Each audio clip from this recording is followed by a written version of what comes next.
determined, thick-skinned, sense of humour. When Amy first started for me, she was cashier, and she used to ask me, you know, how do you make sausages, how do you do this, how do you do that? So I said, oh, come out the back and I'll show you how to do it. And I showed her and she done it, and I thought, gee, she's not too bad at this. And I thought, well, you know, and then she kept joking around. We kept saying something about apprenticeship, and the wife and I, we got together and had a talk, and we decided that it was like a 4-year trade. It was 4 years we have to put her on for. And we did, and came out and told Amy, and I've never seen somebody so excited in all my life as anybody ever thought she won the lottery or something. You know? So fair dinkum, it was excellent. I'm a butcher. I finished my trade last year in February, so just over a year and a half, I suppose, being a butcher. I've been working at the shop since I was 16, so that was 10 years ago. I started as a wash-up kid cashier, and I just had a lot of interest in the subject, so my boss eventually decided to offer me an apprenticeship. So that took 4 years, and I ended up topping my class overall, so that was really cool. There was one other girl in my class of about 20, I suppose, and she ended up dropping out after about a month or so that made me the only one.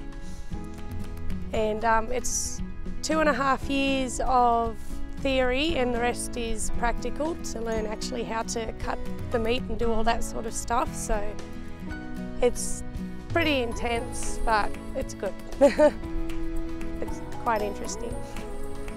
Well, I've had 3 apprentices since I've been in this shop. 2 are male and Amy's a female, and she's been equally as good as the other 2. And they're all the same. There's no difference between either. I wouldn't say one was better than the other, but there's no reason why a female can't do just as good a job as a male in the butchering business, you know. So it's funny because people walk in the shop and they'll say, you know, excuse me, but can I talk to the butcher? And then I come out and I say, well, she is a butcher. You know, she has got a certificate to say she is a butcher, and she can suggest to you exactly what I can suggest to you. And people do and have got used to it, but most people are just amazed when they find out that she's a butcher and she's wearing a knife and she cuts meat up on the saw. And it probably is odd to a lot of people, but to me it's just, and Amy, it's just part of our job, our daily job, so it's not a problem. She's proud of it, and so am I. I'm proud of her too, so which is all good.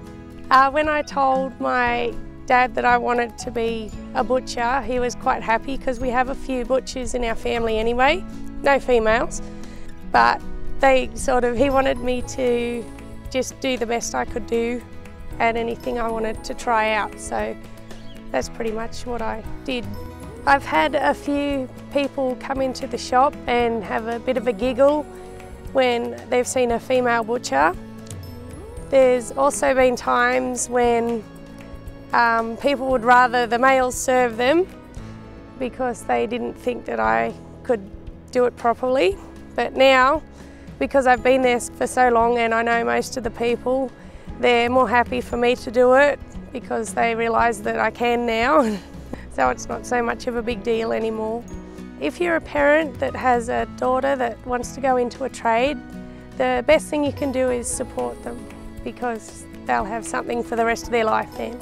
I like interacting with other people. I was very shy when I started working here, and it's really brought me out of my shell, and it's made me a lot more confident to talk to people and joke around and yeah, just interact with people. It's fun because I live around here, and most of the people I already knew anyway, so it's good to see them every day and have fun at work.